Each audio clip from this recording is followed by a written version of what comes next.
Révision de prix et indices de référence, révision de prix des marchés de travaux.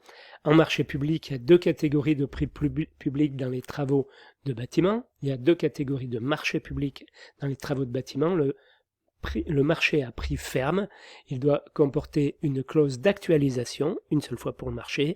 Si elle ne figure pas dans les documents de consultation des entreprises, il faut la rajouter. Celle-ci ne doit réglementairement jouer que s'il s'est écoulé plus de 3 mois entre la date de valeur du prix et celle de la date d'effet de l'ordre de service de commencement des travaux. L'application d'une telle actualisation se fait donc avec un décalage de lecture de 3 mois en arrière, considérant ainsi qu'un prix ferme reste intangible pendant 3 mois. Si M0 est le mois de valeur de base des prix, si MI est le mois de la date d'effet de l'ordre de service de commencer les travaux et que l'on a I supérieur à 3 mois, l'actualisation consistera à multiplier tous les prix du marché par le coefficient. Donc, prix actualisé, c'est le prix initial que multiplie l'index BT du mois M-3 des travaux en cours, du mois considéré, divisé par l'index BT du mois 0 à laquelle on a remis le DQE, le devis. Le marché à prix révisable, il doit comporter une partie fixe minimale de 12,5% selon les dispositions de l'article 3 du 1er août 2006. Les motifs d'existence de cette partie fixe se sont perdus dans les mémoires depuis que les formules de variation existent. Dans le quotidien, l'ancienne pratique d'avoir une partie fixe égale à 15% est généralement conservée. Une des formules les plus courantes pour une variation utilisant les index est ainsi avec ME mois d'exécution. Prix révisé est égal au prix initial multiplié par 0,15 plus 0,85 que multiplie l'index BT du mois d'exécution divisé par l'index BT du mois 0 au moment où on a fixé le prix. On a signé le marché. Lien vers les index BT actualisés, voilà, c'est la page que je vous ai montrée au début.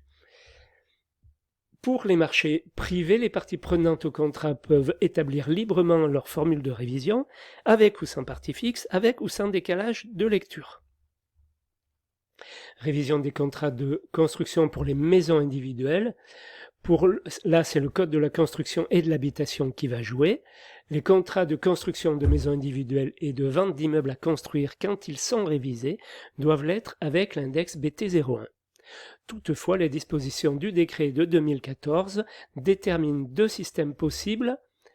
Donc là, je vous laisserai lire un petit peu le texte de loi, mais on revient toujours sur les mêmes formules. Je ne vais pas vous punir avec la lecture de ces textes de loi fastidieux. Voilà. La conduite des calculs d'exécution, donc avec le CCAG 2021 qui nous précise, lui, que maintenant on doit utiliser les index BT appropriés et non plus le BT01. On supprime le BT01 pour les travaux, dans le CCAG de travaux, le BT01 étant uniquement réservé à la maison individuelle. Voilà. Pour ce qui est du CCAG. Voilà à peu près. Alors oui, j'ai voulu... non, c'est après que je vous montrerai un exemple. Voilà, en tout cas, oui, une dernière précision, le coefficient qui est arrondi au millième supérieur.